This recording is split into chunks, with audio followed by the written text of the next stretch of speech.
Robots took my podcast, man.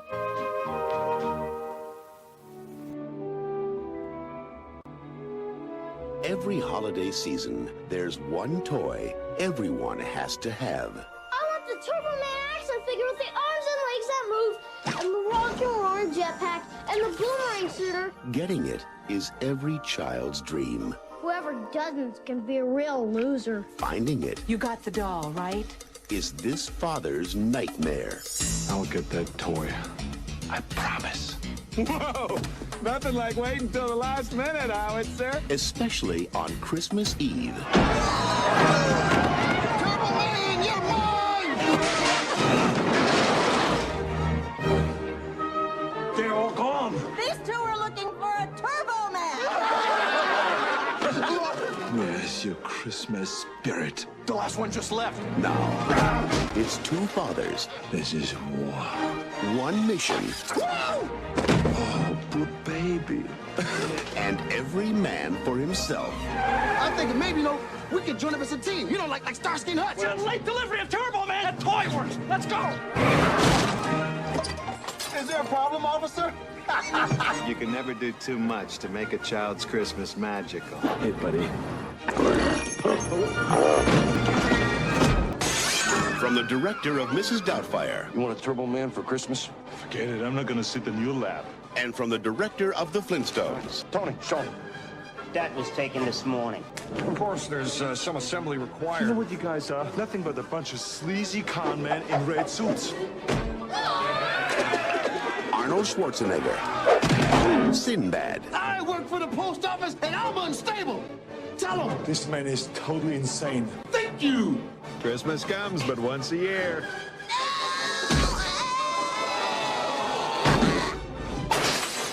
Jingle All the Way. You picked the wrong day. You know, at this time of the year, Anthony, I get a warm, special feeling. And, Do you? I feel like it's time to do a Christmas movie, a very Christmassy movie. Yeah. Nice to see you, Jordan. Good to see you. Have a cool Yule. Thanks, Anthony. Ha! What are we going to talk about today? Get down. You one ugly. Get to the chopper. Get Come it on, out. let the Schwarzenegger out of me. Get it out of me. On Dasher, on Dancer. On Prancer, 3, 2, 1. Welcome to our podcast, The Robots Took My Podcast. I am Jordan. And I am Anthony. Anthony, what movie are we talking about today? This is our Christmas episode, right? And we're talking about a Schwarzenegger movie that's Christmassy, Yes. right? Yes. You wanted a Christmas movie, or we wanted to do a Christmas movie, and we talked about several different suggestions, and I said I wanted to do Kiss Kiss Bang Bang, which takes place during the holiday season. Not really a Christmas movie. Not a bad movie, just not Christmassy enough for me. I wanted to do Eyes Wide Shut, but that wasn't Christmassy enough for Anthony either, even though it's set during Christmas time. But I just wanted something more Christmassy, so... Tough guy, you want Christmas? You want Christmas? Here it is. You think you know so much? You want a Christmas movie, tough guy? You want to fight about it? All right, here you go. It's a Wonderful Life. Sound of Music? No. So we're talking about this Arnold. This is Arnold Schwarzenegger starring in Charles Dickens' A Christmas Carol. Am I right? No, not quite. He plays Ebenezer Scrooge. It took me a while to find this movie, but yeah, Arnold Schwarzenegger playing Ebenezer Scrooge in Charles Dickens' A Christmas Carol.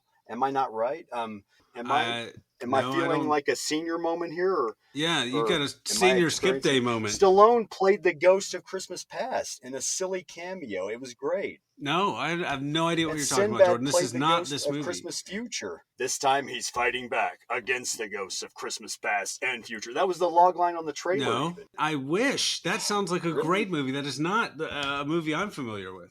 I thought that was the movie. What are you talking about, Jordan? Like, what is this? Yeah, no, we're watching Jingle All the Way from 1996. Well, I'm relieved anyway because I found Jingle on the Way on Disney Plus, thinking that was hopefully maybe I'm experiencing the Mandela Christmas movie effect. Which why does Sinbad always play into these things? This time he was the sidekick though in my Mandela. That should be a movie. Sinbad. Why does Sinbad appear in like almost every Mandela effect? Confusion. Yeah, this is not the movie I remembered though when you suggested it. Honestly, I had this scenes where he faces off with Stallone playing the Ghost of Christmas Past, and he's like, "Yo, I'm Jacob. Jacob Marley. Remember me? Well, here comes the guns." I'd love to see this movie. Schwarzenegger fights back, kills him, and it was bloody, man. It was and then maybe I just dreamed this during falling asleep watching this movie at some point. I don't know. Yeah, and then he faces off with Sinbad. Well, anyway, yeah, no, I mean, I remember the Sinbad cameo in the Berenstain Bears, but I don't remember that, Jordan. Yeah, no, he faced off with Sinbad as a Ghost of Christmas Past. Even Sinbad was like, "I got you now, sucker. Merry Christmas, sucker." I wish. No, Jordan. Yeah, Jingle All the Way, 1996 isn't quite that movie. Okay, well, at least I watched this movie to fall back on just in case. Man, what a trip. Anyway, funny what the holidays do to you. Jingle All the Way, 1996. Oh, I'm delirious. Okay. Yeah, 20th Century Fox film. Seems like we talk about a lot of Fox films on this podcast. Fox films, I'm not yes. sure why. And who is the director of this wonderful film? Oh my God. Brian Gallant? No, Vallant. I'm sorry, I got his name wrong. Shit. Brian Levant. Brian Levant. Thank you. Yes. Because when when we're trying to assign accountability, we need to know who is in the lineup here for Jingle All the Way. Who's responsible for this beautiful mess? But Brian Levant, I mean, just I guess a fixture in the '90s family film genre. Problem Child 2 directed that. Beethoven, remember that one? Charles Grodin. Oh wow. Flintstones. Yeah, that's classic. Flintstones Viva Rock Vegas. I heard he was very energetic as a director. Yeah. Shows in this movie. Snow Dogs. I mean, the list goes on. And of course, this wonderful film. I think this was also notable for one other thing. Like when this movie came out, the trailers were the Star Wars special editions that were to come out like in early spring or late winter were playing right before this movie. No joke. And I wonder if that helped the film's box office just a hair, because this was before everybody had internet, before even internet had higher speed resolution as well, where you watch trailers. Yeah, a page would take about an hour to load in 1996. Yes. And smartphones were huge. They were giant. And yeah, it was a different era. But Jordan, who produced this movie? What notable producer, director? Christopher Columbus, are you saying? Yes. Christopher Columbus, also who wrote Gremlins, another Christmassy movie, and Adventures in Babysitting, another Christmassy movie. He directed the first Harry Potter movie in the series, I think, and the second, didn't he? No, just the first. I'm sorry. I don't know my Harry Potter. Yeah, I know that's weird. Yeah. Anyway. And he also directed Home Alone. Home Alone? How could I forget Remember that film? After John Hughes decided not to direct it, I think that's what it was. Yeah. He had written it with John Hughes, after John Hughes, rewritten it. And Home Alone 2, Lost in New York. Oh, yes. And this movie feels like Home Alone 3, Lost in Minneapolis. Arnold Schwarzenegger, Lost in Minneapolis. It's Christmas. Where am I? I don't know. And it's funny, Randy Kornfield, the movie's writer, based this on his experience watching his in-laws go after a Mighty Morphin Power Ranger figure and seeing how crazy people were. And then Chris Columbus, who we're talking about, rewrote the film based on his experience going after a Buzz Lightyear doll for his son one Christmas when they were out. This is before Amazon, before Temu, once again. Yeah. So you had to go to a store and physically wait in line and buy something, and that would drive people crazy around the holidays. And there were so many different toys. Yeah. Tickle Me Elmo, Cabbage Patch Kids. So this film's madness is maybe dated a little, All those toys that just cause a frenzy and run out early. And this is what this is. Apparently, Chris Columbus, you would think a man well steeped in the Christmas genre, well steeped in family movies, knows the beats, and was trying to tell a tale, I think, of consumerism at the holidays. Yeah. That in a family movie, Arnold Schwarzenegger comedy vehicle, like what he did Junior before this, and then he did Twins and a Kindergarten Cop, and this is yet another of a winning streak for him. Yeah, you're right. This is a winning streak for sure still, even after Terminator 2. He's still trying to recapture the impact of Terminator 2 a little. Anyway. Yeah. So David Newman did the music. I love David Newman. Yeah. Yeah. I forgot. I forgot. I didn't notice he did that. He also did Hoffa. He's from the Newman family, which includes Randy Newman and an Alfred Newman, who did the Fox score, actually, that you hear at the beginning of the movie originally. Anyway. But anyways, so how does this movie begin, Jordan?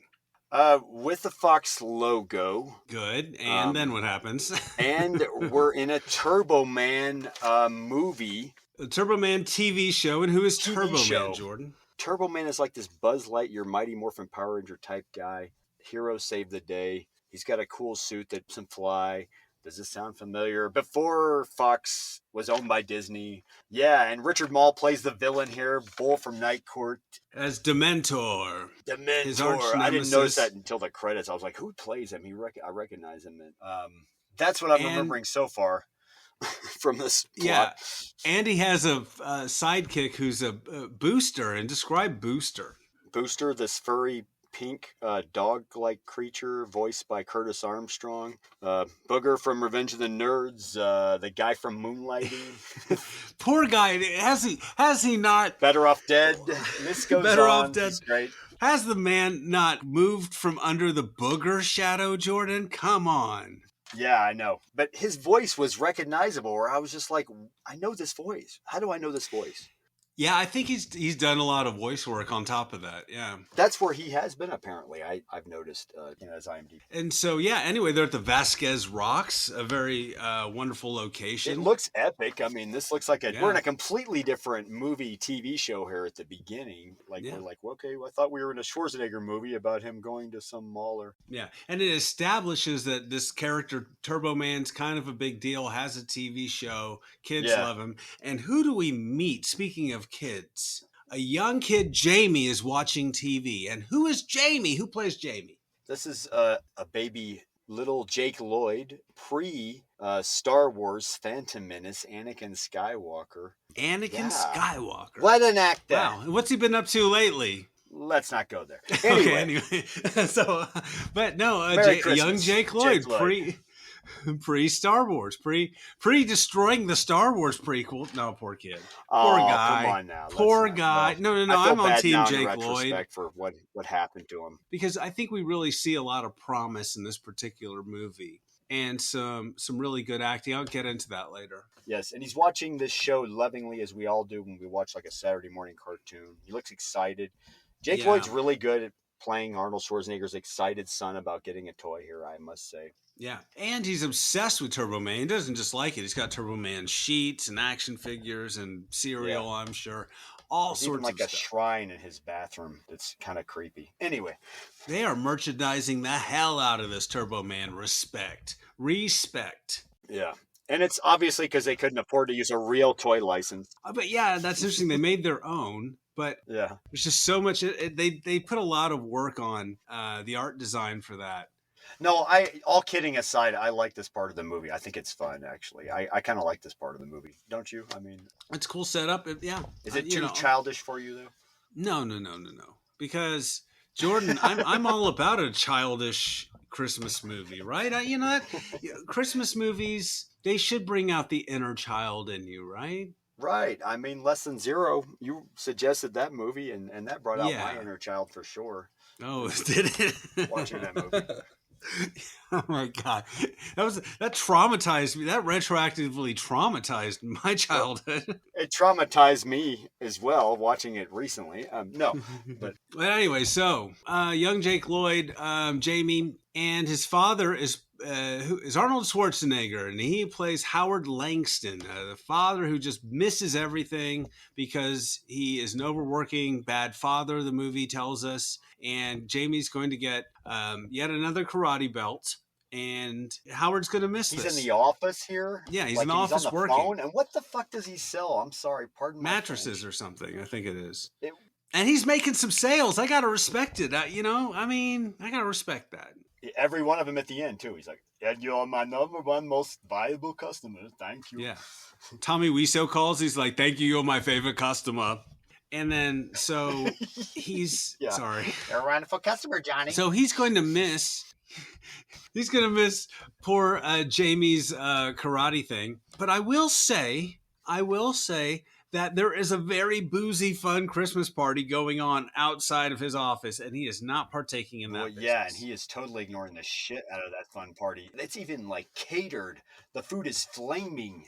People are flaming on top of the copy machines even. No, I know there are butts being photocopied, somewhere. Yeah. And I want to be at this Christmas party. I kind of would rather stay. I wish the movie had stayed at the Christmas party and we just saw that for a while longer. I mean, even though we're in a PG-13 movie, I picture there's like, people are doing blow in the other offices or doing other naughty things. Naughty. They're not on Santa's list. There's a whole other interesting movie happening with that office party right there. There is. Maybe it is the movie Christmas Office Parties happening over there. Another movie we could have talked about instead of this film, by the way. The production value of this Christmas party, the production design looks big even. Like, you're just like, man. So, yeah, there's a whole other movie happening behind the scenes. But anyway, so he's not in there. He's selling mattresses. He's missing his kid's karate thing. He's trying to get there, though, to his credit. So he is speeding to get to this karate demonstration. And the mom is there. And who plays the mom in this movie, Jordan? Rita Wilson. I don't know what she did after this movie. I don't, she's still in Hollywood. I don't know. Who is Rita Wilson for everybody? No, I'm just kidding. She's Mrs. Tom Hanks. Well, I mean, she's an actress, Jordan. Come on. She's an actress. They met actress. on the movie Volunteers in 1985. She married Tom Hanks after that. And the rest is history. No. Hell, she was even in Gus Van Sant's Psycho remake, playing the part Pat Hitchcock played in the original movie. No, she's been in a lot of stuff, actually. She's done her own stuff. She's a singer. She's a great singer on top of that. All joking aside, all kidding aside. Yeah. The very talented, multi-talented Rita Wilson, Yes. Thank you, Jordan. That's much better. And she's also Tom Hanks' wife. And she's also Mrs. Tom Hanks, yeah. Yeah. So anyway. So Howard is speeding to get to the karate demonstration there. And so a cop stops him. And who plays the cop, Jordan? Bob Conrad.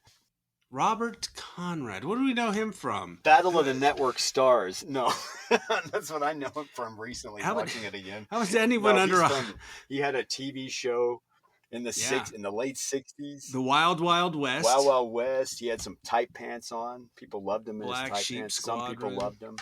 He was very serious actor. Yeah, just a notable TV actor. Notable TV and film actor. Film actor. Yeah. And so at the karate thing, also, who plays the neighbor, Ted Melton? Okay, yes. Sir Phil Hartman. I'm not going to Sir Phil Hartman. All jokes aside, God the great damn, one. He cracked me up. He was great in this part. I love him in this movie. Thank you for having Phil Hartman in this movie, people. People upstairs in this movie. Producers. No, but okay, so for anyone who's under 50, who is Phil Hartman? Phil Hartman. I mean, we know him from Saturday Night Live, from Pee-wee's Playhouse on Saturday morning as Captain Carl, and then in so many movies, and he died tragically. I won't go into that here on this podcast just because it's Christmas. Google it, folks. I mean, met a very untimely, big Saturday Night Live star, in a ton of movies, and his career was just really starting. He did another movie with Sinbad as well before this even. Worked with Sinbad as well in a House Guest, very interesting film as well. House Guest, thank you. Was in 3 movies, Jordan. 3 movies with Sinbad. Can you name them? This one, House Guest, and what's the 3rd movie? God, I knew House Guest because I knew House Guest because he confuses House Guest. Jordan, do you want to phone a friend? I don't know the 3rd movie. I'm sorry. I want to phone a lifeline. I'm sorry, Jordan. Thank you for playing. Your time is up. That movie was Coneheads. Oh, duh. That's right. Oh my God. How could I? Everybody Saturday Night Live was in that movie anyway. So Phil Hartman plays this sort of smarmy neighborhood, newly single dad who's like fixing all the ladies' things that need a fixing, if you know what I mean, Jordan. In the neighborhood, He too. is really creepy and slimy in this movie and two-faced. Yeah, I can't believe he's literally fixing everything in the neighborhood, and all the ladies want to give him cookies and hot chocolate, whatever. And his son plays with Arnold Schwarzenegger's character's Howard's kid in the movie. So anyway, he's there at the karate thing, and he's forever putting the moves on Liz. That's Howard's wife and Jamie's mom in this movie, and perfectly played by Phil Hartman. I think a fantastic performance. I agree. I wonder if he wrote all his lines too. I heard there was quite a bit of improvising here. I know Sinbad did apparently write his own lines apparently in this movie. Yeah. Anyway, we'll get to Sinbad in a second. So Howard misses the lame karate thing. Yeah. And then when he gets home, like Ted is there putting lights on Howard's home because it didn't look Christmassy enough. Like, geez, what an asshole. What an asshole. Ted is there just being this creepy, smooth version of Clark Griswold, like a widower version of things. I don't know. Yeah, and he's on the roof putting lights on there. And he's got the whole house decorated. And boy, does it look great. Of course, yes. And he's like, don't worry. I know you missed your son's practice, but I got it on video just for you, buddy. And of course, Jamie is pissed because his lame ass father missed the karate thing. And his dad comes in and tries to, cheer him up with some lame karate moves. Read the room, Arnold. It's not working. Look, son. Yeah. It's cringy before cringy. Yeah. And it was the purple belt he missed, goddammit. The purple belt was important to him. The purple belt. It was right before the fucking black. He's like, I was out for the yellow one. I mean, yeah, but not the green one, asshole. And so Howard wants to desperately win his son's love back. Yeah. And what does he want? What is it going to do? What is this movie's MacGuffin? What on earth? How is he going to win young Anakin's love? If he can just get him that big ass Turbo Man action figure that's got all the buttons, all the all the bells and whistles, basically. That's in a nutshell. That big giant useless piece of plastic. No. The Turbo Man action figure with the arms and legs that move and the boomerang shooter and his rock and roller jetpack and the realistic voice activator that says 5 different phrases, including "It's turbo time." Accessories sold separately, batteries not included. Yeah, and he wants the Red Brighter BB gun with the carbine action. No, you'll shoot your eye out. There you go. And so it already gets Christmassy now after this moment. But yeah, I mean, what kid? I like the kid's reaction. I like Jake Lloyd's reaction because, like, he finally, that's the best way to win your kid. Hey, you want anything? Trip to Disney World? No, you want an action figure? You got it. Not realizing what he's agreeing to, of course, here. Because we won't have a movie if he doesn't ask for this. Yeah, and so it starts, I mean, here we go. Christmas movie, engaged. Now Engage. A father trying to win back his son's love. What a plot device, Jordan. I mean, is there a better plot device for that? I don't know. Especially in a Christmas movie. That's a good start, I would say. Now you write your own Christmas movie out there, kids, after this. Go. Because it's a writing exam. Like in 3rd grade when they gave you the first sentence and they were like, write the rest here. This is here. Yeah. This is what it is right here. Fill in the blanks, kids. Write your own Christmas story. Send it in and you might win a prize. Yeah.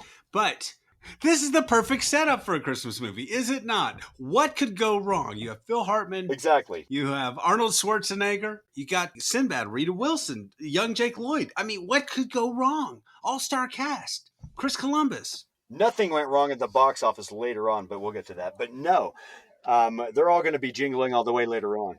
Yeah. It's all right. And so, it's all right. They're all going to be all right. Yeah. Well, we're going to jingle part of the way right now because Mom asked him to pick up one a couple weeks ago, right? And then, of course, he lies and says that he got one, but he didn't. And now, of course, it's Christmas Eve, and it's going to be impossible to find one of these because it's the hottest toy this season, right? As a dad and a husband, I could totally relate to this part. I forget everything. I'm not going to lie. This is truthful. This part is the most truthful part of the movie during Christmas time, man. You do not remember shit as far as gifts go. Your wife tells you. She probably told him already, and yeah, he did forget. That's genuine. I do believe this part of the movie as the motive. I don't know what it is. It's a part of the male makeup. This is what touched you. This movie is Mammoth at this point, and you're just like, yes. Yeah, that I related to on a level. It made me stop and go, okay, I can't remember. I know my wife reminded me this year of something. I can't remember. It was something related to my kid or her. Damn it, this movie's reminding me now. Oh my God, Christmas guilt, holiday guilt setting in. Anyway. So for Jordan, this movie is really hitting home. Yes. So, of course, he's going to try to go out and get one. But then there's a further ticking time bomb in that he has to come back for the Wintertainment Parade later on. Oh, that's right. Yeah.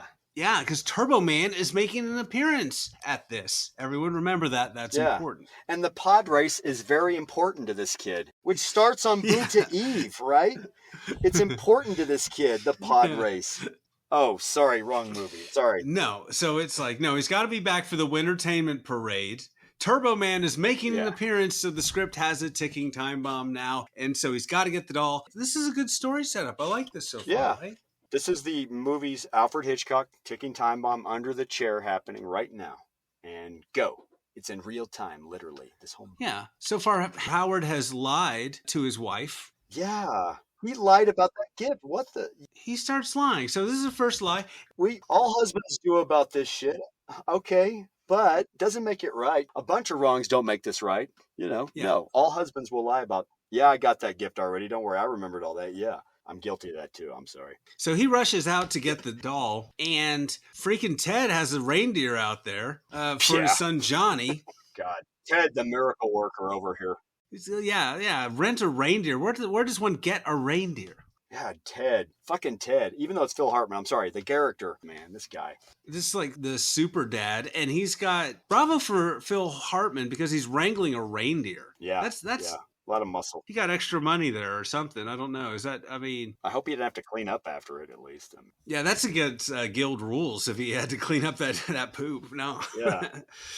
What if those antlers hit somebody? I don't know. Could that be a liability if they just let the actor handle it? Was that on the actor all of a sudden? Was the handler right outside of Phil Hartman? I don't know that we see this reindeer maybe. Yeah, I think him, hopefully. I think there was probably a wrangler on the other side. Yeah.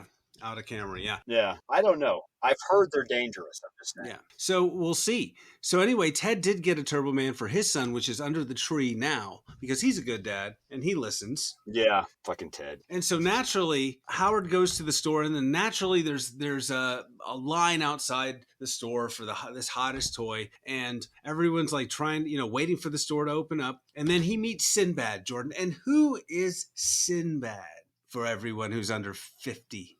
Under 42 and a half. He's a great comedian. He's, the star of that, that movie where he played a genie, right? Shazam, right? That was a real movie. Mandela. Right? You into Mandela. Right? Is it? You've never played a genie. Let me look this up. Okay. Oh, it's a picture of him hosting TNT special about the seventh voyage of Sinbad, and he's dressed like Sinbad. My bad. I'm sorry, Anthony. Thank God I looked this up and it cleared my conscience on confusion there. I can sleep again now. The Mandela. God, it keeps me awake at night, Anthony. I've got whole slideshows and maps up in my closet here where I'm doing this podcast from. Just like pins and string and pictures of Sinbad all over your wall. Tracking newspaper clippings. String theory, memories, Mandala Effectus. The project is called Mandala Effectivo. I'm going way out here. I'm sorry. The Sinbala effect. Sinbad. Anyway, so we meet Sinbad, 90s comedian Sinbad, who plays Myron, a mailman with a big chip on his shoulder, I must say. And did you know, fun fact, Jordan, but he saved a place in line for him in this moment. My God. I mean, that was nice of him. You see how long that line was? Jesus. Yeah. Exactly. Did he set him off in this scene? Was it maybe him that laid the groundwork, Arnold Schwarzenegger's Howard character in this moment when he, is that maybe what set Sinbad's character off more so? Maybe. But Hartman was originally considered for the role of Myron. Fun fact, Jordan. Fun fact. I also read, no joke, Joe Pesci was very close. Yeah, but too short. Oh, that was why they didn't. I don't know. Now we're really Home Alone 3 of Joe Pesci or Daniel Stern's in this movie. Let's come on now. Oh, maybe that's what it was. Maybe Joe Pesci was like that. Maybe he said the same thing. Maybe I don't want to do another Christmas movie. Thank you, but no thank you, sir. it's my best Joe Pesci. I'm sorry. That's pretty good. So Sinbad gets to work on his act in the line and talking about the toy cartel. He's into conspiracy theories. Yeah. It's pretty funny. I like Sinbad's improvisations in this movie. By the way, Anthony, is Sinbad funny to you? How is he funny to you? Huh? Is he a clown? Is he there to amuse you? Good one. So anyway, and the dolls are all sold out. And a young Chris Parnell tells us this, but one lady has one on layaway. She just picked it up. So Howard and Sinbad look at each other. They realize they're both locked. Yeah. Their destinies are locked together now. They are both serendipitous. Exactly. A Christmassy serendipitous situation. Just like Planes, Trains, and Automobiles, where John Candy and Steve Martin come together in the movie. This is the same deal. Yeah, they are tied together on their competing searches, opposite of one another. Yes. They're competing because searches of a predicament. for a Turbo Man doll. They're both human. So Sinbad knocks Howard into a display, and then he literally declares war. This means war. Yeah, I mean, practically. Come on, and then the movie, because the movie needs there to be some sort of rivalry, because we need some sort of lame plot contrivance to drive this story forward. You know what I mean? Mm-hmm. This would lead to a lot of other bad Christmas cliches after this, where there would be a lot of assaulting, and the movie goes from there. And this is the point where the movie made the decision of what kind of movie it wanted to be. No, they weren't working together. Yes, they're against one another. This is not going to be a buddy cop Christmas. No, this is not a buddy cop rivals, Christmas. Not friends, rivals. And it's not even an uneasy partnership like in a no amigos, really vales. It's not like a spaghetti western where they form an uneasy partnership but don't trust one another. I don't know. It's so they're rivals. They go through the rest of the movie. No, Anthony, I'm afraid Sinbad is Lee Van Cleef to Arnold Schwarzenegger's Clint Eastwood this time around. Is what we're going for, I think, yes. All this movie missed was some of the good, the bad, and the ugly music as both of them stare down one another and run toward a Turbo Man doll. Just everything in the kitchen sink is in this movie. Why couldn't they have a moment? You're right. Why couldn't they have a moment like that? That would have been great, actually. Anyway. And we get a lot of music from the Brian Setzer Orchestra, including Jingle Bells. And as we get a montage of Howard going to different stores and not finding the Turbo Man doll. Jordan, what do you think about the music in this movie? I thought this montage was funny, actually. This montage did crack me for some reason. It looked like a classic montage of searching and wandering endlessly. Yeah. Christmas time and superimposing toy store logos and labels over everything. Actually, this I thought was funny. It's fun. And the Brian Setzer Orchestra plays Jingle Bells over this montage. And what do you think about the music in this movie, Jordan? This swing rockabilly Jingle Bells type soundtrack. It works. It's doing the same thing Home Alone did, where it goes from serious kind of music by a real composer to Christmassy music. Another Chris Columbus movie, but yeah, I think it does it well so far in this movie. Yeah. Although it's, this movie at this point in the movie, oddly, it feels like a student film, it's got student film energy to it for some reason. What does that mean? What do you mean? Is that it just good? Means bad? Yeah, it's not so bad. It's interesting to me. It's got that hyperkinetic kind of student feeling, that a fresh. Maybe the director was having a burst of inspiration. Maybe the director was having a bump of cocaine. I don't know, but yeah, there's some kind of energetic feel in the beginning of the movie. I promise you, Brian Levant, who's been in director's jail many times in his career, did not have a burst of inspiration at all. Okay, it just feels like a real movie for a minute. Is that what you're saying? It feels like a real movie, Jack, for a minute. Yeah. But anyway, so meanwhile, back at home, Ted is putting the moves on Liz. Boy, is he. Yeah. So we see that as a common theme. Was this the whole scene? Yeah, where he's, why don't you go upstairs and take a shower and calm down? I'll watch the boys. I'll watch the cookies in the oven. Yeah. I've got things here in the house. Yeah. Meanwhile, back at the ranch, which is hilarious. Phil Hartman does this hilariously. She's just so clueless. I don't know what. I don't know. I guess that she needs to be so that she doesn't just kick him out of the house and call the cops. But it's weird. Honestly, but you're in a relationship right now. Even when you're in a relationship, sometimes when people hit on you, you can't you can't see it. You don't know it. You can't see the forest or the trees. You don't know it. And they could be getting creepy on you and you don't even know it after a while. I'm not a handsome devil like you, Jordan. I don't get people throwing themselves at me all the time. You didn't know it, but they were. They were hitting on you. Maybe to your point. But anyway, that girl you told me about at the grocery store there, they said, "Have a nice day," and smiled for a long time. That was happening to you. I'm just saying. Anyway, no. Anyway, so Howard runs into Sinbad again. And then this is interesting. Howard is our hero, right? Mm-hmm. He's the moral compass in this movie. And then Sinbad comes to him. And I guess exactly. What I posit to you is this is a movie of anti-heroes because he's our George Bailey. Okay, yeah, is he? He's our Ebenezer Scrooge. Well, I don't know. Maybe that's a bad comparison. Sorry, Ebenezer's not good from the get-go. Okay, so because Sinbad says, "Hey, man, we need to team up, right? If we work together, then we can probably find a Turbo Man, et cetera, et cetera, et cetera." And then Howard says, "No, screw you." Yeah, screw you, Benny. No, I'm sorry, wrong movie. So I think I'm starting to think that this is more Sinbad's movie, really. If M. Night Shyamalan directed this movie, Sinbad would be the hero. Do you know what I mean? Like Sinbad would be one who. This was two movies. This was meant to be the Larry Cable Guy movie, and then one before was meant to be Sinbad's movie, where he was after, and Schwarzenegger would have been the supporting guy. But we're now seeing the Schwarzenegger. This is two movies. This is like Back to the Future Part 2, where we're seeing the different movie, maybe. Maybe. Yeah. Mandela effect. You're right. This is Sinbad's movie, though, maybe. Think about his struggle, yes. I think it is. And let's see that as we go through. Before we judge him later on, of course. Yeah.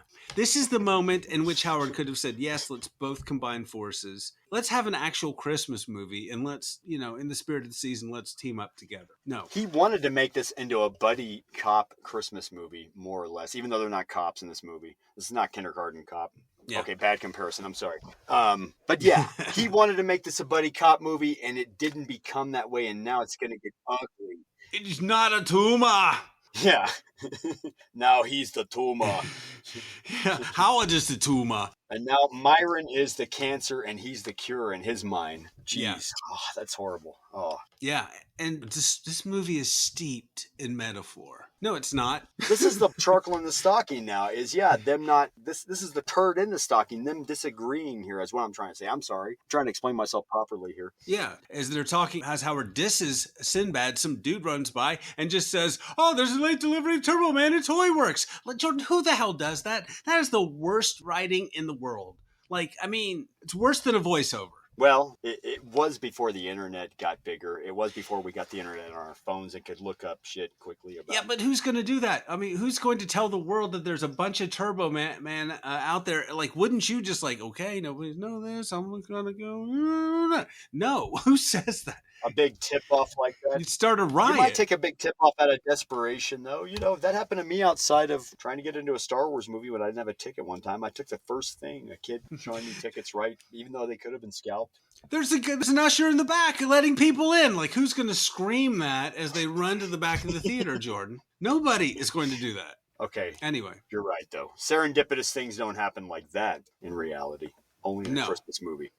And the person I feel most for in this movie as we go to Toy Works is the manager of Toy Works. He is trying to keep order and distribute the limited supply of Turbo Man dolls to a mob, to a crowd, to a rabid crowd. And his idea is to just toss balls up into the crowd like a lottery. Idiot. Yeah.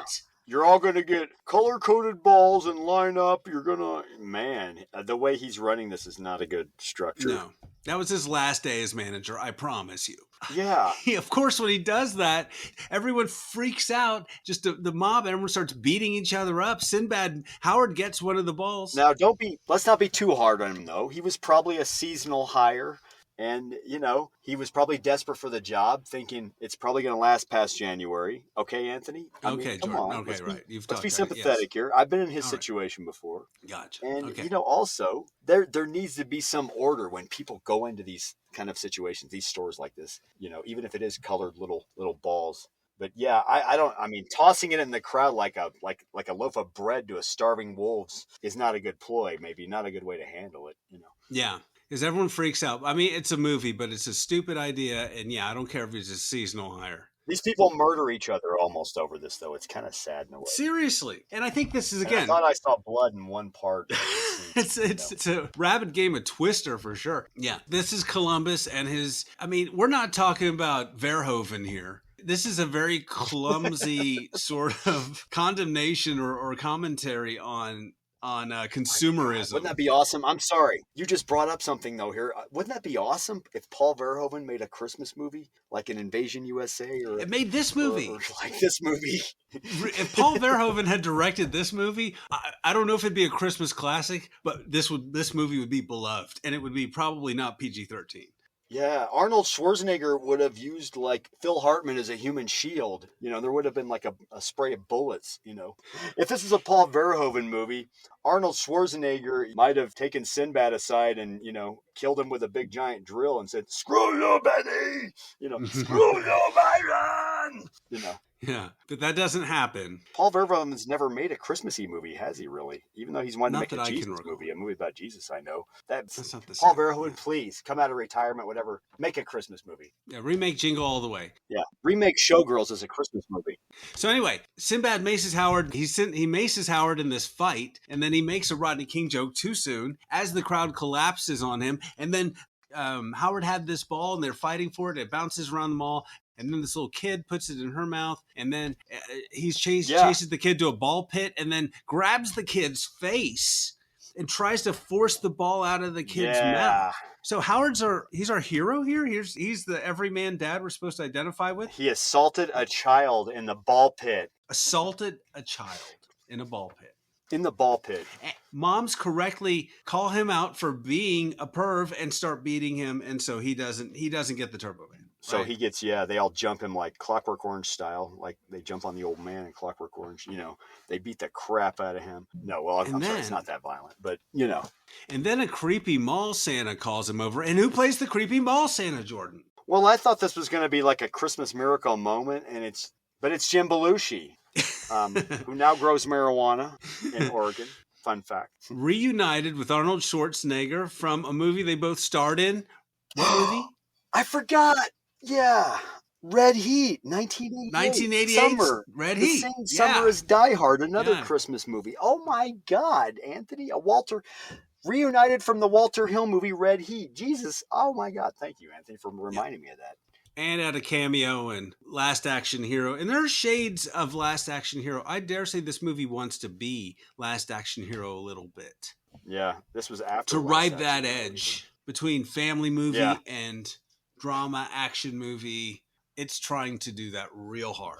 We're trying to ride that edge, A family movie is a Christmas movie. Yeah, it's a great comedy. Yeah. Okay, that's my worst Schwarzenegger ever. So, anyway, the creepy mall Santa, Jim Belushi, who probably has Coke on his nose, but you can't tell because he's wearing a Santa beard, says he has a Turbo Man. Right? Yeah. And then Howard does what you should never, ever, ever do, Jordan. He goes with a mall Santa to a second location alone. Bad idea. Bad idea. This happened to me once when I was looking for weed in the black market days, and a guy was like, "Hey, you looking for weed? Hey, I know where there's some." Big mistake. You don't follow that guy. You don't ever follow that guy, man. It could either be a narc or the guy's a crackhead, and he just steals your money. Jim Belushi's character ends up being a crackhead, doesn't he? No. Wait, what happened to you? That happened to me one time living in a bad apartment complex. Yeah, I was looking for weed. I don't know how he knew I was looking for weed. Probably because of my long hair, he thought I was looking for weed. But yeah, he said, "Hey man, you looking for weed?" Yeah, he took money from me, never gave it back, went off. He was totally a crackhead, I realized, and yeah. Oh, wow. Sorry. He was not full of the Christmas spirit. No. He was dressed up like Santa Claus. I thought I could trust him. So anyway, you should never trust anyone dressed like Santa Claus ever that you don't already know. He's like, "Hey man." I was like, "Yeah, Santa, you need to buy some weed, man?" "Yeah, you full of that Christmas spirit, Santa?" "Yeah, man."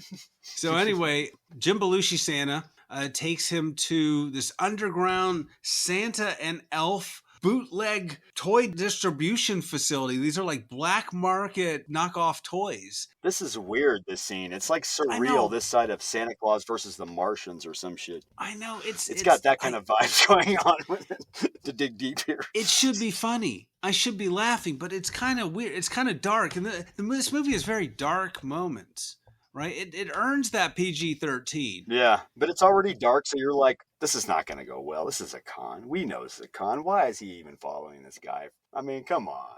And why would Jim Belushi bring him there if there's all this illegal shit going on? Like, yeah, right into the garage, the distribution center where it's happening. Yeah, like he could be a cop for all he knows. I don't get that either. That is a plot mine. Merry Christmas. That's a plot mine. Yeah. He might as well have brought him to the meth lab before that factory. Yeah, you know. You want some meth? This Santa Claus is probably involved in other stuff. We know this. This is just another movie. This is shady. I feel icky here. I'm a little worried for Arnold Schwarzenegger's character. Okay, and so they steal his money. They give him a bootleg. We see the elves making meth in this scene in a lab. I know. No, I'm just kidding.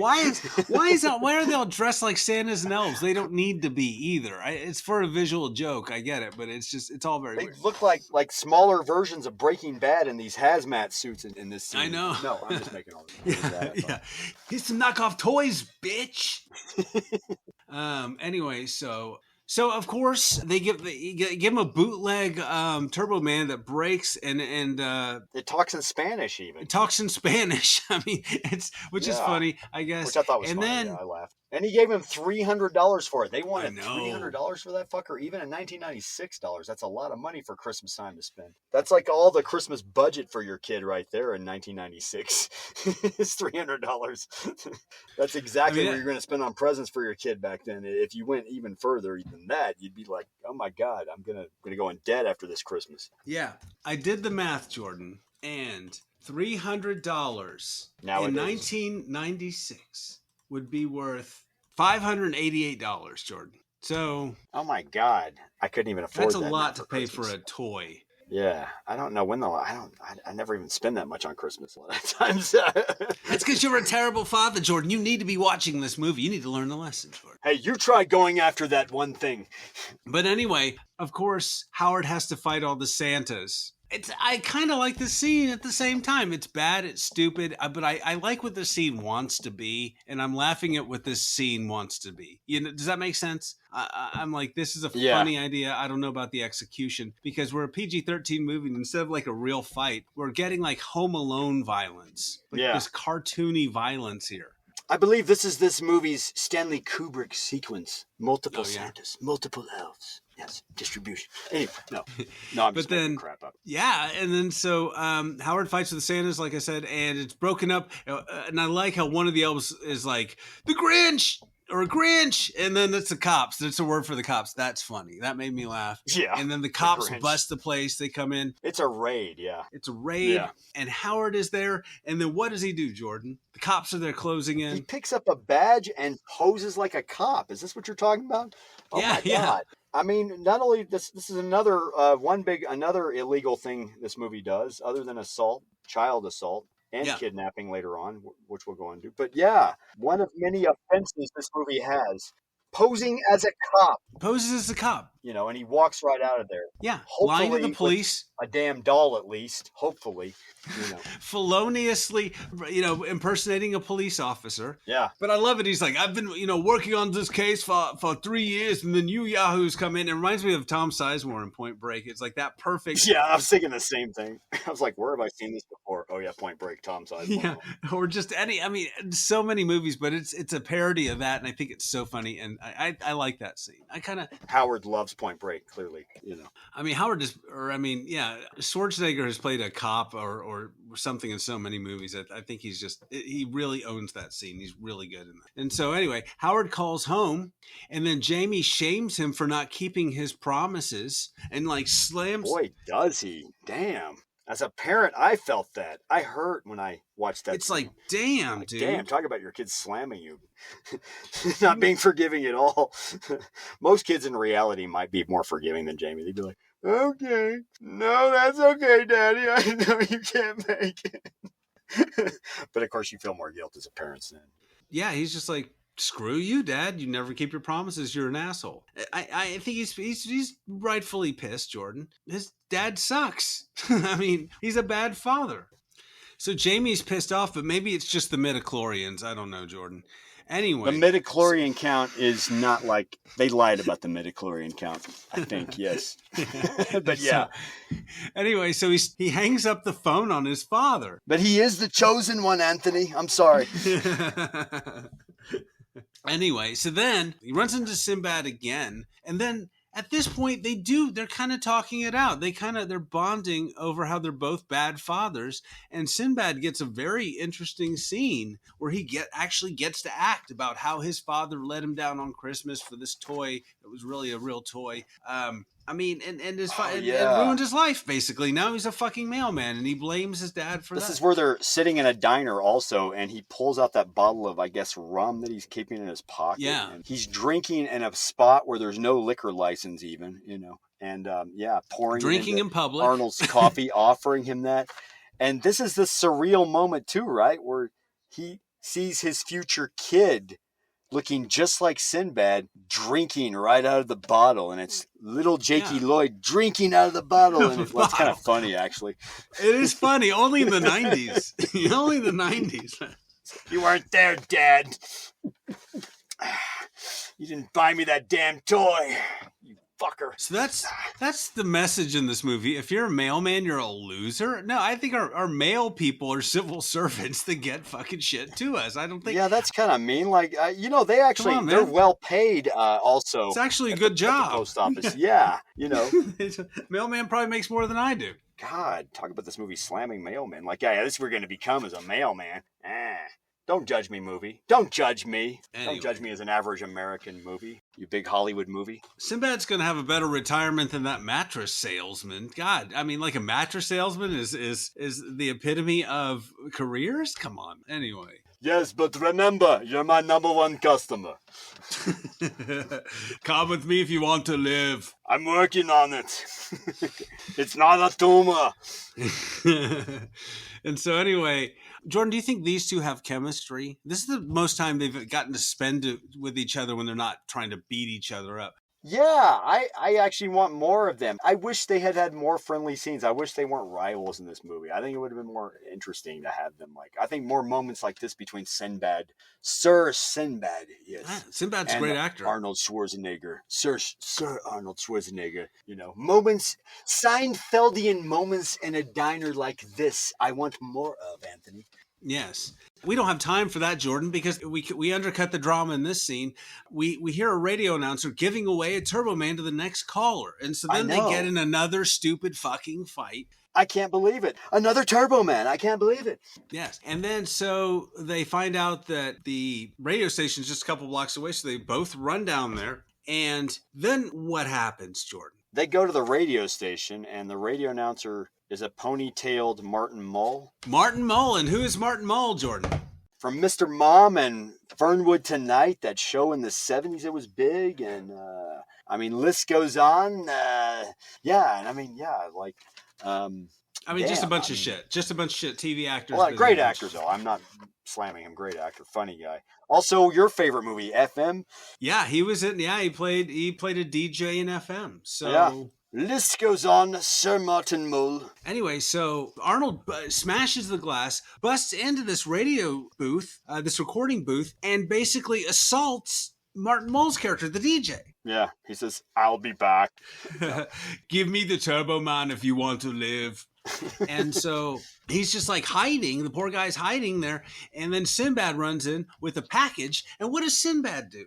I forgot what Sinbad. Oh, yeah, he insults the radio guy and assaults his ponytail. Maybe he does that. No, he claims he has a bomb. Oh, yeah, that's right. He found a bomb in the mail. He's been saving it the whole time, this package, which he knows has a bomb in there. And he's been saving it for this moment, for this terrorist moment of his, which automatically, suddenly now Sinbad's character is a terrorist now. I hate to say it. Yeah, this is a terrorist action. Yeah, so they both just racking up the felonies here. Yeah, but so is Arnold at this point, too. His character, Howard. They're both terrorists breaking into this station.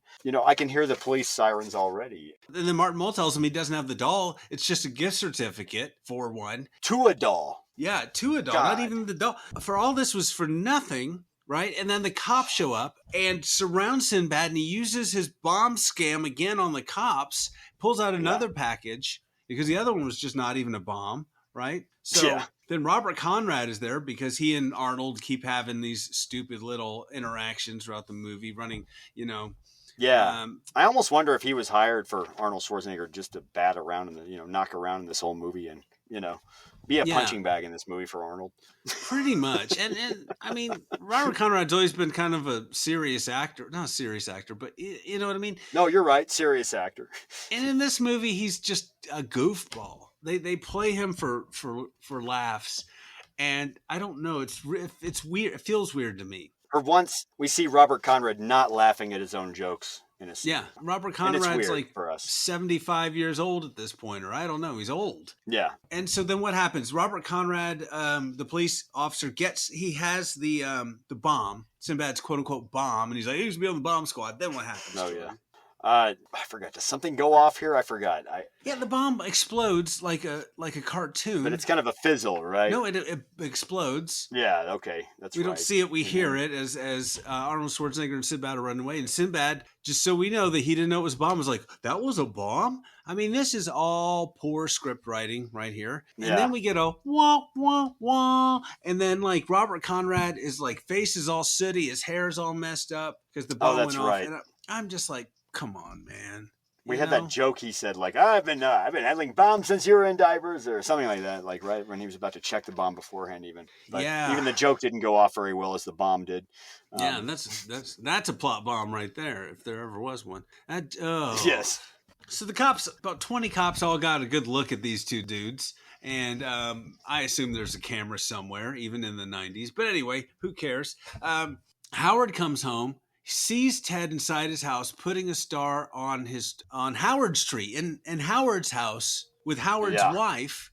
And earlier, I think he called and said, put the cookie down whenever, like, you know, Ted was there, like, eating Liz's cookies when he's not there. Yeah. And so he comes home, finds Ted in his house, looking through the window with his wife. Awkward, right? I was just hanging the star, Howard. I'm sorry. Yeah, he's just... But Howard doesn't say anything. He doesn't go up to them. He breaks into Ted's house and does what, Jordan? Attempts to steal the toy under the tree, the actual doll that we're after, the MacGuffin of this movie. Yes. The doll that we're after. Yes. And then he gets a change of heart. Like, maybe this is not a good idea. It's Christmas. Shouldn't do this. Maybe I shouldn't break in my freaking neighbor's house and steal his kid's freaking Turbo Man because I'm a shitty father. Yeah, maybe this is a bad idea. But do we like him at this point? I mean, even though he has a change of heart and he's not a completely reprehensible human being, do we No, I feel like as the audience, we're kind of along for the ride with him. Yeah. You know, we're not in his shoes. We're seeing it with him. Yeah. And so, okay, Sinbad's an asshole because the writers had to use the same plot device twice with the bomb. So a felony bomb threat there. So Sinbad's not a great guy. We can't do anything about Sinbad. We can't do anything about Sinbad right now. This movie's got places to be. He can't help us right now. And I'm sorry. I wish I could step in and talk to Sinbad and tell him how bad I feel about him, but we can't do anything. This movie won't allow us to even stop. Sinbad, take a knee. Take a back seat. You've got a chip on your shoulder about being a mailman. Talk to the hand, Sinbad. I'm sorry. Talk to the hand. Yeah, we got to talk to Sinbad in 90s slang. Sinbad, take a knee for a mizzle. Yo, Sinbad. I know, Sinbad, you think life is whack, Sinbad, but... Fire us up a log for 1 second here, Sinbad, and then, anyway, yeah, I don't know, I don't know what I'm saying. I mean, we saw Henry Hill do less assaulting in Goodfellas than we see Arnold's character, Howard, do in this movie. I know, and then Howard's a complete asshole, too. And that was a movie about the mafia.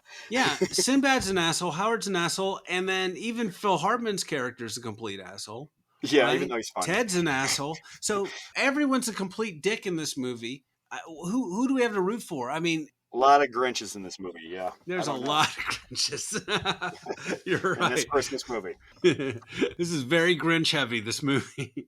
So Howard's heart grows 3 sizes that day as he decides just to not fucking steal his neighbor's toy from under the tree. So I guess he's our hero now. Is he back on the hero scale? I don't know. You know what?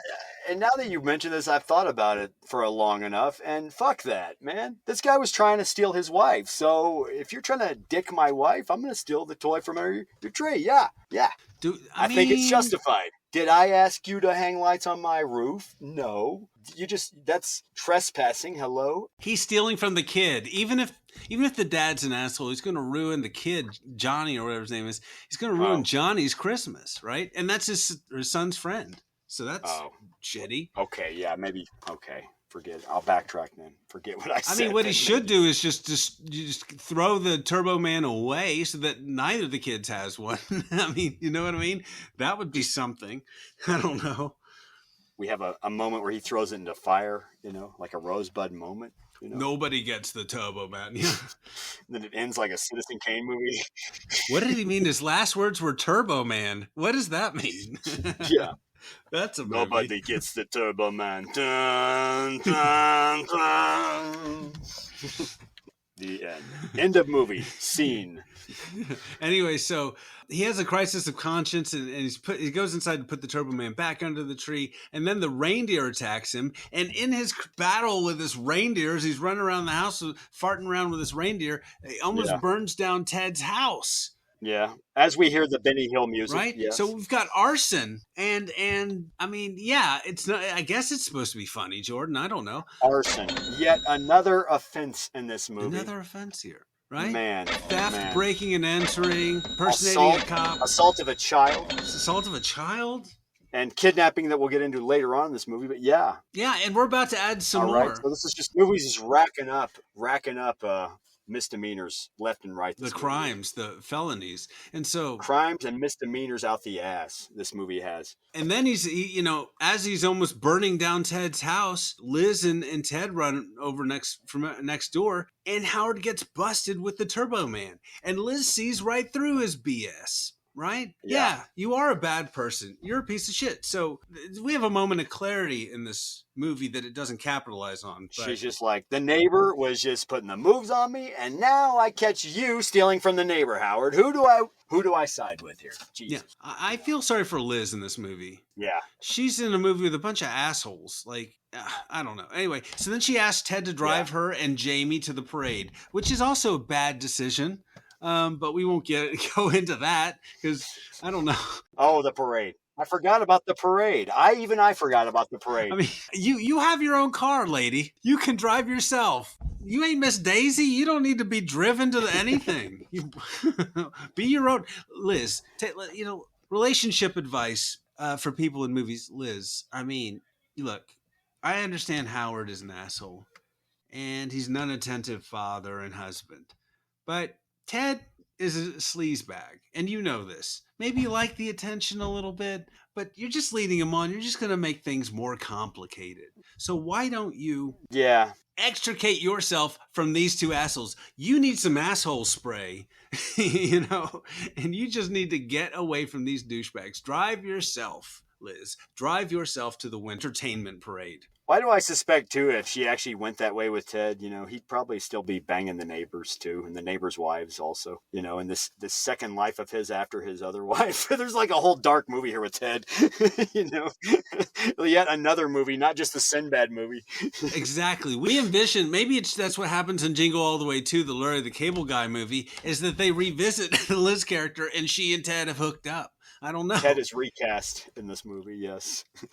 Ted is a douchebag, and that's what I don't know. She's just so poorly written that they don't do the movie doesn't know what to do with Liz. Yeah. She's just a lady in a commercial. You know what I mean? She's a lady in a coffee commercial. That's all she is. I mean, she has no depth House to her. Commercial, maybe a Cafe International commercial from the 80s, Hey, remember the name of that waiter? John Luke kind of commercial. Yeah. What was that waiter's name? In France? John Luke. Oh, God, that's a throwback. I was a fetus when that commercial came up. Am I reaching? I'm sorry. Merry Christmas. Anyway. No, she has a deeper relationship with this cartoon sponge genie she talks to than fucking either Howard or fucking Ted. I mean, she's just a commercial lady. She has no depth, and that's a shame because I think that Rita Wilson's a good actress, and she could have done a lot more. Yeah, she is a bit underwritten. I agree. Although I will stand by like the one little argument of, I understand her not seeing any of this, being like, oh, he's hitting on me? Oh, I just thought he was being nice to me. That seems like reality to me too. Like, ladies. You be that distracted, Advice to people in movies, he's hitting on you. All right, anyway. Mini advice. Yeah, I don't think she's naive. I think she's just blind to it. Like, she's willfully naive, and I mean, maybe she has a drinking problem. I'm trying to justify and explain this to myself, and I can't. Oh, I don't know. So she's drinking outside the screen. Her eggnog is alcoholic. Look, you want to make a PG-13 movie, make a PG-13 movie, damn it. Anyway. You can only have so many scandalous things in a PG-13 Christmas movie, okay? I know. So the reindeer wakes up or comes back at him again, and then what happens, Jordan? Oh, is this where he's drinking beer with the reindeer? Is this what we're talking about? No. He punches the reindeer. Oh, yeah, where he punches the reindeer right in the fucking head. Oh, my God. Yeah. The reindeer is out for the count. Animal abuse. Animal abuse also. Yes. PETA is calling all of a sudden during this movie. And then the next scene, it's okay, everybody. He did punch the reindeer, but now he's getting the reindeer drunk. But he's having a beer with the reindeer. He's buying the reindeer a beer, just like you do after a fight with a reindeer. You buy them a beer. I mean, that happened to me one Christmas. I mean, it's cute, but it's also animal abuse to get animals drunk. You're poisoning an animal pretty much. But well, I got beat up by a reindeer one Christmas working as a Santa at this one thing, but the reindeer was nice. He bought me a beer later on after accidentally shoving me in the head with his hoof, walking past me to get to a kid. This is nice. He's a mensch, that reindeer. Anyway, so he's a good guy. His name was Donner. No, I'm sorry.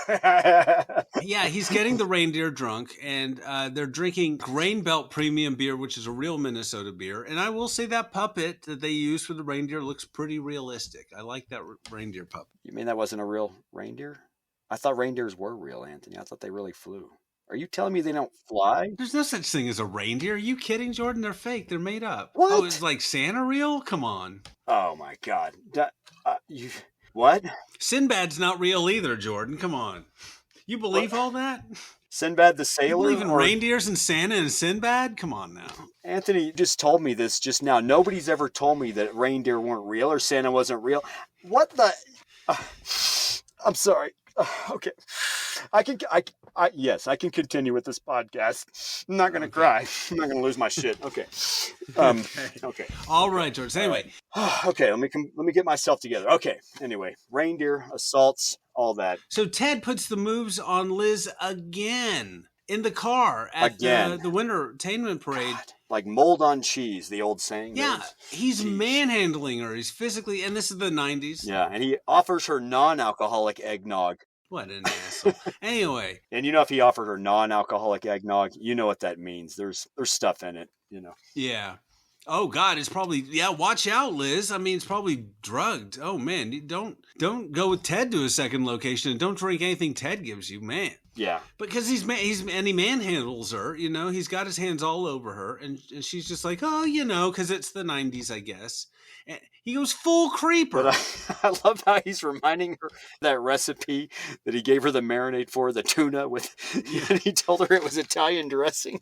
He's like, yes, I know we've had something going on since that backyard barbecue. And it was just, it's kind of funny, but she's looking at him like, I don't recommend even asking you about the whole tuna marinade at all. But the comedy in the scene's undercut by the fact that he's manhandling her. Even in the 90s, I think this is weird. No, he does get physical in it. Yeah, I agree. It's creepy. He goes full creeper, very super threatening. And then like Howard sees them in the car doing this and he freaks out. But then she smacks him. She smacks the eggnog out of his hand and finally has some character growth. Howard walks up and says, "Hey, you, get your damn hands off her." Sorry, couldn't help it. And then we go to we see the Winterfest parade, and the parade looks great. It's on the Universal backlot New York set. And it's a great looking parade. I was impressed. I thought that was the Universal. I kept looking at that going, that doesn't look real. That looks like the Universal backlot set. Yeah. They're probably all like really hot in all those jackets, So then, like, of course, Robert Conrad, the cop, comes in again. He's chasing Howard, and he ducks into this room, ducks into this thing. And a couple guys grab him, like, oh, there you are. And then they start dressing him up in a Turbo Man suit. Yeah. Now, this is after Howard assaulted the cop, lest we forget. He threw that hot coffee right in his face. Remember that? Oh, yeah. Throughout this movie, multiple times he's knocked the cops like bike over. He's assaulted him multiple times. Yeah. Assault of a police officer. Yet another movie misdemeanor has happened here by our hero. Our hero. I should just say our anti-hero. Jesus, would have been like if Sam Peckinpah had made this movie. Jeez, I know that's what I'm saying. It's like, I don't know. It's like Last Action Hero, sort of. It's trying to capture that same vibe of just sort of like. Yeah. But in this movie, he's more of an asshole. He's not trying to be. He's not a jerk. He's just, his actions are just reprehensible. So it's hard to identify with him. And especially, so now this is when the movie changes. The third act here is when this movie becomes something to me completely different. I kind of liked this movie with Sinbad. I guess it is a shift in gears though.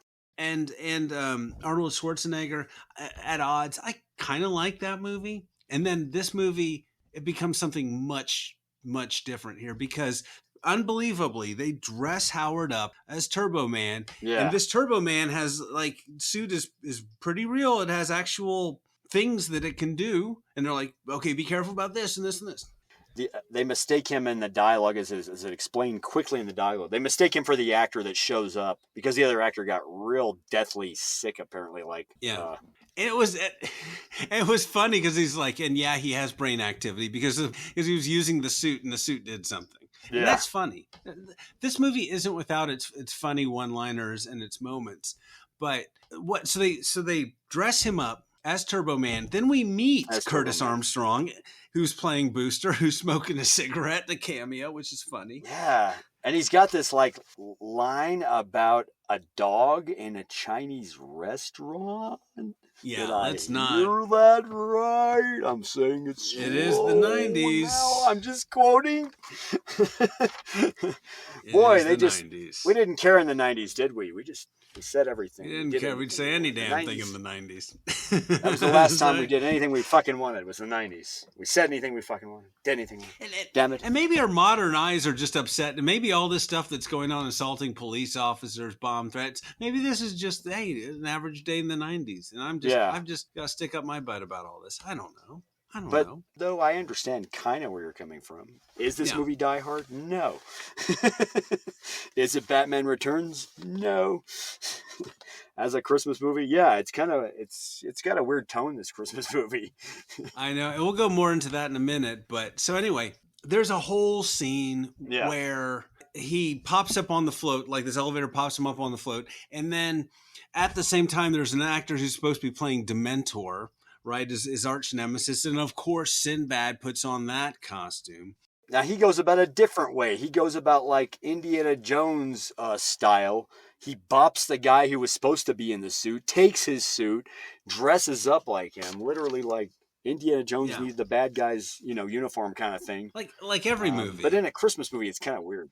Yeah, it's weird because Bad Santa comes out, but this movie already kind of was doing shit that Bad Santa was trying to make edgy. I don't know. I think this movie is Bad Santa before Bad Santa. But anyway. But Bad Santa knew what it was. Bad Santa knew it was a bad Christmas movie or a Bad Santa Christmas movie. Kind of thing. It's like, we know we're a dark Christmas movie. We're going to go with it. Yeah. This movie doesn't know. Well, I'll get into what I think about it here in just a minute because we're almost at the end of the movie. Yes. And so he's on the float and he's waving to everybody. He's Turbo Man. And everyone's freaking out in the parade. Then conveniently, it's like, oh, there's this special Turbo Man, the doll, and then he's got to pick a kid from the crowd and give it to. And of course, who does he pick? Oh, well, his son, who still thinks it's Turbo Man. Nepotism rears his ugly head. In the suit, even. His kid still believes it's Turbo Man in the suit, even. I mean, this is like Clark Kent with the glasses. Yeah. Superman. He does have that rose-colored visor covering his eyes. Yeah, Anthony.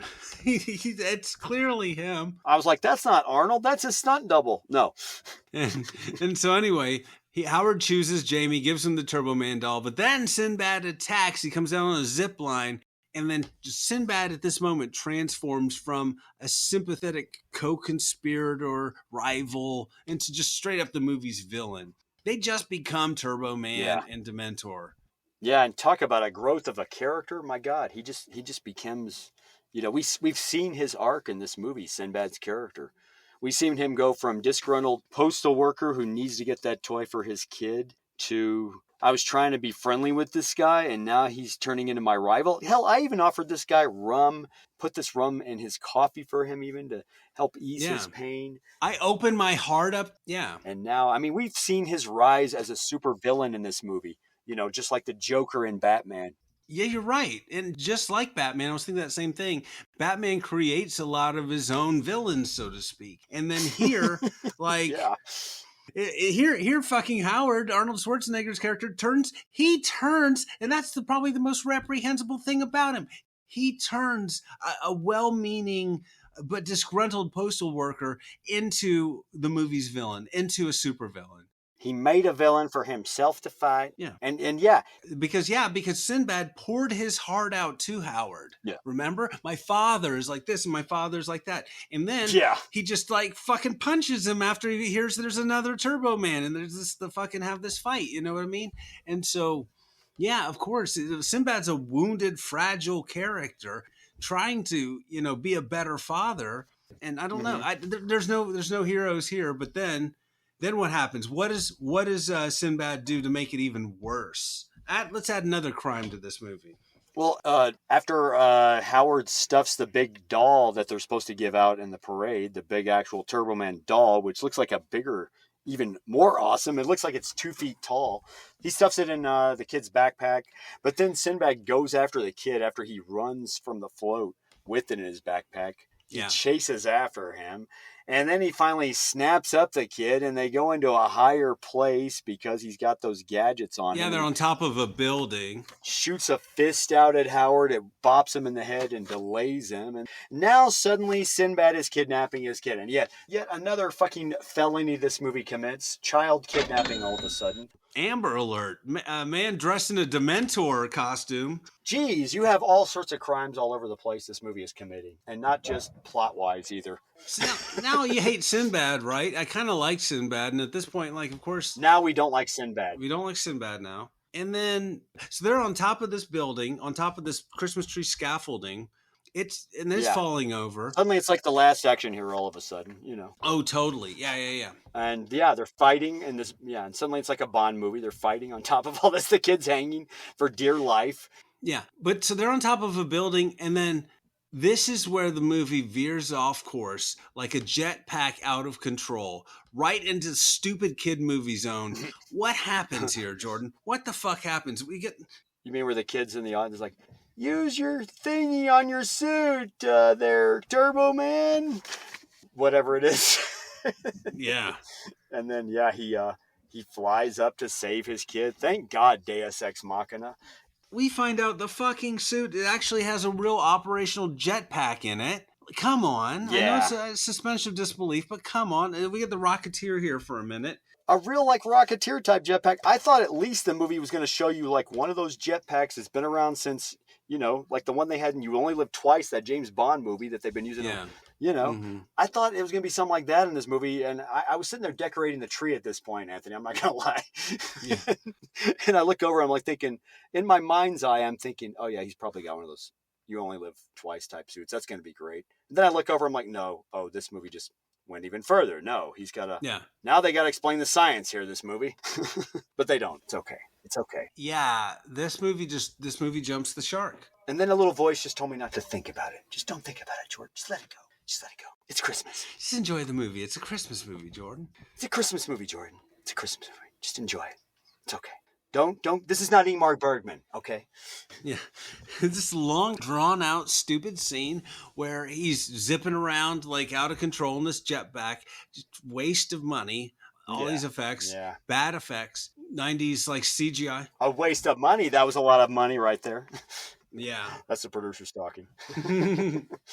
So then he saves Jamie and takes him to his mom. And then Jamie and his mom don't recognize him still, even though he's just wearing a slightly yellow visor. over part of his face. He's like, how do you know so much about me? Yeah. That's what the kid says, and then he takes off his helmet. He's like, I know everything about you, Jamie. That's my worst impression. That's all I can do. I'm sorry. As he takes the helmet off, and it's very sweet. Schwarzenegger at his sweetest. And then it's a Total Recall moment. They wake up, and then it's all a dream. No, I'm just... I wish. That would be interesting. So, no, but Jake Lloyd actually does some acting here. He's like, yeah, I was a total asshole to you, Dad. I'm sorry. But it works. I was like, oh, Yeah, I almost cried. Almost had a tear in my eye. Yeah, and the movie's trying to be super saccharine and sweet and beat us over the head with a Christmas message after all this shit has gone down, after these crimes have gone down. After we got beat over the head by a Turbo Man box, an empty Turbo Man box. Yeah, this movie. And then the cops are dragging Sinbad away, and then Jake Lloyd's like, hey, why don't you give this Turbo Man to your son? He's like, well, thanks. Just the movie's so schmaltzy at this point. He's like, thanks. He's like, I don't need it anymore. I got Turbo Man at home. And then you're just like, oh my, I know it's a Christmas movie, but it's like they condensed all the Christmas sentiment into like 30 seconds, and it's just like an overdose. Yeah. It was real sweet how Sinbad thanked him and said, thanks, I'll send it to him when I get out of prison. Exactly. And so... Or maybe you should send this to me when I'm in prison now for something to amuse me with. Send a file with your... While you're in it, by the way, a file to file my way out of prison. Can you imagine? Yeah, if this movie had been R. And... Yeah. Sinbad needs a lawyer and a big pack of ramen noodles or something for prison. He is not, he doesn't need a Turbo Man. Shit. No shit. Not going to bail him out. I know, exactly. He's going to barter, that Turbo Man inside for something. I don't know what. I wish Sinbad had a cuter line here. Thanks, you little fucker. But is that a bail bondsman in front of me? No, I don't think so. My son's going to think I'm a loser because I'm going to prison. Come on. There's not a happy ending for Sinbad, and the Turbo Man isn't going to change that. Can you put it in a box and give it to my kid yourself? Because I'm going to be in prison. What the fuck am I going to do with this? I ought to get this when I get... Yeah, by the time he gets out of prison, 20 years later, he's going to be like, here's the Turbo Man. I did all this to get you. His kid's going to be like, fuck off, Dad. His son's like, I don't want to talk to you. I don't want to work with you in my life. You missed everything. All because of this stupid Turbo Man you fought with that stupid idiot white man over. And I didn't even like Turbo Man that much. I didn't even... I forgot about Turbo Man the next year. I like the fucking Power Rangers, okay? I didn't care for Turbo Man. The Turbo Man was just a cheap Power Rangers knockoff. You even got that wrong, Dad. Oh, this is great. This is like the Creed of Jingle All the Way. This Jingle All the Way 3 or something. I like it. Oh my God. Can you imagine the Creed sequel to Jingle All the Way, Anthony? Just like what we're talking about just now. The total redo. Yeah, I like this. I can see it already.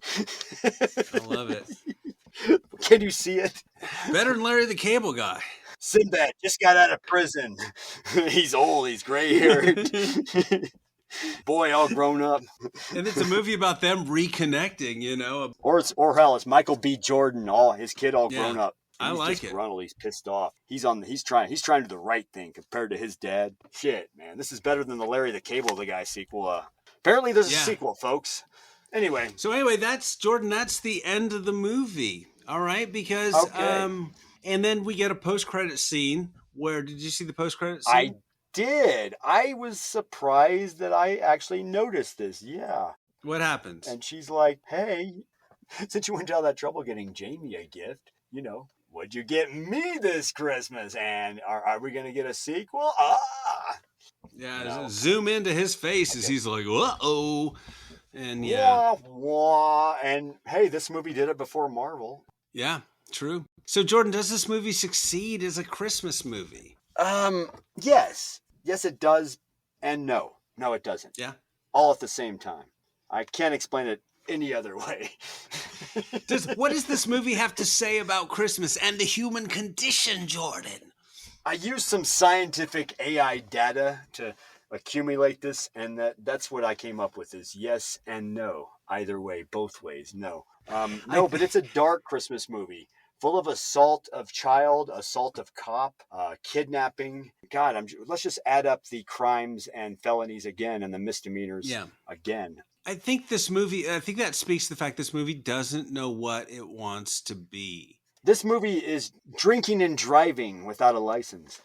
Yeah, it wants to be a kid's movie with that stupid Turbo Man shit and Jake Lloyd. But at the same time, it really kind of wants to be an edgier film, like with Jim Belushi in there and the Santas and then all this crime and fighting. But then the fighting's kind of like comical and it loses itself. I mean, it's not the movie it could have been either way. You know, pick a side. I will say, though, this is the first time I've ever seen this movie, though. First time ever, honestly. Oh, really? Never saw this movie when it came out because it didn't look like a movie. You didn't see this movie No, when I was younger, this movie came out, I was, at that age where I was cynical. I was like, nah, it looks like a big Hollywood Christmas movie. I don't know. But no, I wasn't open-minded enough to watch this movie and sit all the way through it. And so this is the first time I ever watched the movie. It was better than I thought it would be, I will say. I wasn't bored to tears. I was entertained the whole time. But it is a very dark Christmas movie, though, at the same time, no doubt. Yeah. You know? I wanted them to lean into it. I don't mind all that stuff. Just lean into it. Just pick a side. Pick what you want to be because it's really, really, really hard to balance that family movie tone and that like grittiness. I mean, that's why in Home Alone, there's a lot of violence, but it's comedic violence. And there's like, Foleyed sound effects of boing and cartoonishness to it. And this movie tries to do some of that. Yeah, I think you're right. This movie should have embraced its darker side, maybe. I think so. Because with the plot and everything. It's trying to find a balance here with that, and it doesn't. But that's the 90s for you right there. It's got that 90s feel, like you're saying, and that that edgy 90s. In the 90s when everybody was trying to be edgy and different, but edgy at the same time. Yeah. Maybe that's what it's guilty of. And let me say a few criticisms here. I mean, I think the writing isn't great here because there's too many conveniences in the plot. Yeah. Right? This should have been kind of a planes, trains, and automobiles. Yeah. I wanted, like we talked about that relation, I wanted something different or at least to develop it better between Sinbad and Howard, Arnold Schwarzenegger's character. I wanted more there. Instead, they spend all their time fighting stupid physical jokes, and it wants to be a grown-up version, like I said, of Home Alone. And it could have been a lot smarter and just really delved into both of these men and their failures as parents. Take that one scene in the diner, expand that out throughout the movie, because that to me is the most interesting scene in the damn movie. I know what it is. When you say this, you make me realize something that this movie lacks. It lacks heart. It's afraid to be sentimental, I think. Yeah. It's afraid to go there. Yeah. But you have to go there in a Christmas movie at some point. Even Die Hard does this. Die Hard has moments that move you and bring you to tears. And it's not even a movie that came out during Christmas, of course. But it's like a lot of Christmas movies. It's a Wonderful Life is a very dark Christmas movie, but it's got heart at the center of it. Even a dark Christmas comedy does that a lot of times. It does it well. Yeah. Gremlins has heart at the center of it. Even. Yeah. Maybe that's what this movie lacks. It's afraid to have heart. And real heart. And and vulnerability. It needs a vulnerability it doesn't have. And it's trying to tell you if it feels all these things. But at the end, when you have that schmarmy, like, Christmassy ending, it's too little too late, and you're just like, what the hell was, you know what I mean? Where was all this in the past? And I get it, a lot of this is done for humor, but a lot of the jokes land, but not all of them do, and when they don't, you're even more frustrated because what the hell am I watching half the time? But we weren't set up for that sentimentality at the end of it so much, because this movie didn't, you're right, it didn't set itself up that way in the beginning for us as the audience. I mean, that ridiculous ending with him in the Turbo Man suit. Anything else could have happened but that. And at that point, I checked out. I'm like, come on, man. Come on. What the hell is going on here? I agree. The ending... Stupid. The ending was what the ending didn't work. I agree. It works to a level, but I thought, how does he not see that's his daddy? That kind of threw me off. I know. Everyone's got a case of the stupids. How does she not see that's her husband? She could tell that was her. In reality, I'm sure she could tell that was her husband. He'd have to completely be covered up for her not to notice that's her husband. Come on. She sleeps with a man. You know what I would say? Of all the people, Arnold Schwarzenegger has a very distinctive nose down to his chin. Exactly. And she sleeps with a man. It's her husband. Anyway, missed opportunity there. But at the same time, I know we're being hard on this movie, but it's a Christmas movie. The bar is low. Yeah. It's inoffensive. It does have some funny moments. It's not a bad movie to have on in the background during the holidays. You know what I mean? Yeah, exactly. I'd still sit through it again, have it on the background, sure. That kind of thing. It's better. It's not like I'm not turned off by this movie totally. No. And I'm sure you're not either. But, no, it's better than I thought it was going to be, even like starting out in the beginning. It did suck me in. I was like, I didn't realize I'd forgotten Phil Hartman was in this movie. And that was a nice surprise, actually, seeing Phil Hartman in that role. I was laughing at all his moments. And Sinbad has some funny lines in this movie that he wrote himself. Yeah. I like Sinbad. I love Sinbad also. Always love Sinbad. I love Sinbad's stand-up even, honestly. So, he's funny. And he's funny in this movie. And, and the acting is great, I think. I think everybody. Arnold Schwarzenegger's not a bad actor. Phil Hartman. I think you're right. They were not capitalized on those moments between them either. Jake Lloyd's good in the movie as well. I agree. The acting's good, but they're not using these moments and these actors as well as they should have, maybe in some parts. Are we being harsh? I don't know. I hope not. This is a movie of tropes. It's not a movie of real people. Yeah. It's just like, dad, other dad, blah, blah, blah. It's just, I don't know. This was definitely a movie made for the Christmas season, though. That's for sure.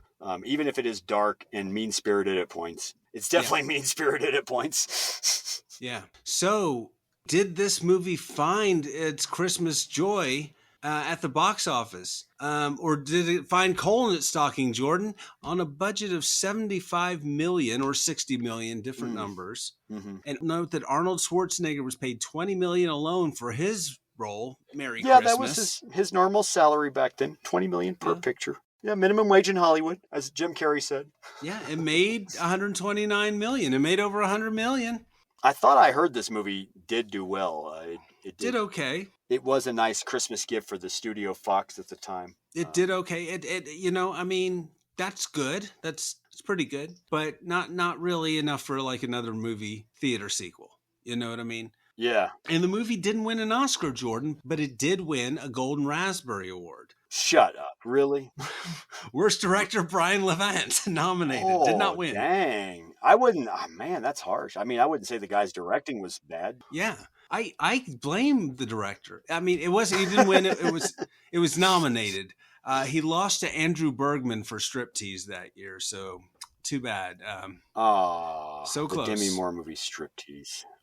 Yeah. But yeah, I mean, I blame the director. I really don't think the directing is that bad. I don't think the cinematography is that bad or the editing is terrible. I think you got to pin this on the story. The script is weird. It's a weird script. It's all over the place. In the sense that Brian Levant is filming this thing, I think he bears a lot of the responsibility as well to not understand what his story is about and how to make the best out of these pieces. I think all the pieces are there. They're just not put together in the right way, for me at least. Yeah. So Jordan, what kind of rating do you give this film? Now I have to knock one off my rating after we've had this discussion. And I would give this a 6 out of 10. You bring up good points about the ending being weak, I guess. Despite the ending, how big it is, it's kind of weak. You're right. Yeah, the money's in the wrong place. Big and grandiose the ending is, but it is still a weak ending. Yeah. And I don't care how much money they spent on that damn ending. You're right. I mean, but this movie doesn't know its tone, and it should have had more heart to it at the same time. That's what it lacks, is heart and soul, maybe a bit. Yeah. All good Christmas movies have a heart to it. Yeah. So what 6 out of 10 what's? 6 out of 10 working jet packs from a Turbo Man suit. That's all I could think of. I'm sorry. Okay. How about you? What rating do you give it, Anthony, out of 10? I give it a 5 out of 10. No, a 5.5 out of 10 because it's Christmas, Jordan. Underground mall Santa, counterfeit toy rings, fake bomb scares. I don't know. That's the real story in this movie is the fake bomb scares. Yeah, maybe we should have just reviewed Goodfellas instead. I know. But anyway, It is what it is. In a weird way, I think it's kind of become a nostalgic Christmas classic over time. It's not terrible. It's just not the movie it could have been. And its greatest crime is that, because I think there's a lot of potential here. Great actor, a different director probably could have done this, a tighter script, and somebody who really understood, somebody who'd watched Planes, Trains, and Automobiles, and then maybe said, you know what, guys, we could make a stupid, dumb movie, or we could try to actually make something a little more interesting. Somebody like maybe Christopher Columbus. Christopher Columbus. Maybe he's the real villain here. I don't know. Okay, here's the fucked up thing. I thought Chris Columbus did direct this movie when I started watching it. No joke. Because I remember reading back when it came out, part of it was based on Chris Columbus trying to find a Buzz Lightyear toy for his kid. And then I'm watching the opening credits going, oh, okay, did I misremember? Brian Levant? Wait, he directed? Oh, wait. Chris Columbus produced. And then I had to literally go to Wiki to look this up. Of course, and IMDb. And of course, they just explained to me that Chris Columbus has a producing credit, but he did rewrite the script, though. But he didn't get a credit for it, but it looked like he did get a producing credit nevertheless. Yeah. His shadow hangs over this movie. That's the thing. That's why I feel like he should have probably just directed it himself, honestly, at the end of it. He's the real Grinch, but I mean, I don't know. Anyway, but maybe you're right, Jordan. But I don't understand. It seems like if anyone, he would understand what the spirit of Christmas is all about and how to make this kind of movie. Exactly. No, I agree with you totally. So I guess, we all got coals in our stocking watching Jingle All the Way. Could have been another movie, Jordan, but I mean, I don't hate this. You know, why not? Why not? I've got another coal in my stocking. All right. Happy holidays, everyone. Happy holidays. Thank you so much for listening. We hope you've enjoyed this discussion about Jingle All the Way. And check out some of our other episodes if you like this. Yeah, some of our other Christmas episodes like Less Than Zero or Scrooged, and I think Invasion USA. Yeah. Invasion USA with Sir Chuck Norris. Yeah, these are all Christmas time movies we reviewed before. Yeah, check them out. Our whole catalog. All right, guys. Well, thank you so much for listening. Tell your friends, tell your neighbors, tell strangers on the street if you like this, and check out some of our other episodes. And Jordan, happy holidays to you, Jordan. Merry Christmas, old buddy, old chum. All right, Jordan. This has been The Robots Took My Christmas. Merry Christmas. See you at the Christmas party, Richter. And now a word from our sponsor.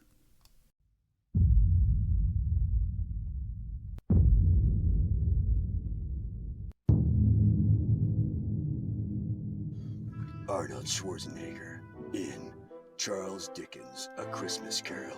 This time he's fighting back. Who are you? The ghosts? Are you the ghost? Hello, Sylvester Stallone. I'm the ghost of Christmas past. Let's fight. Sinbad, the ghost of Christmas future. You think you're funny, man? Eat this, sucker. No, get out of my room! Arnold Schwarzenegger is Ebenezer Scrooge in Charles Dickens' Christmas classic, A Christmas Carol. You are ugly. This Christmas, this time, he's fighting back. All trailers, clips, music, or any other copyrighted material are used sparingly, edited from their original forms, and used for the purposes of criticism, discussion, commentary, and education about these fine films.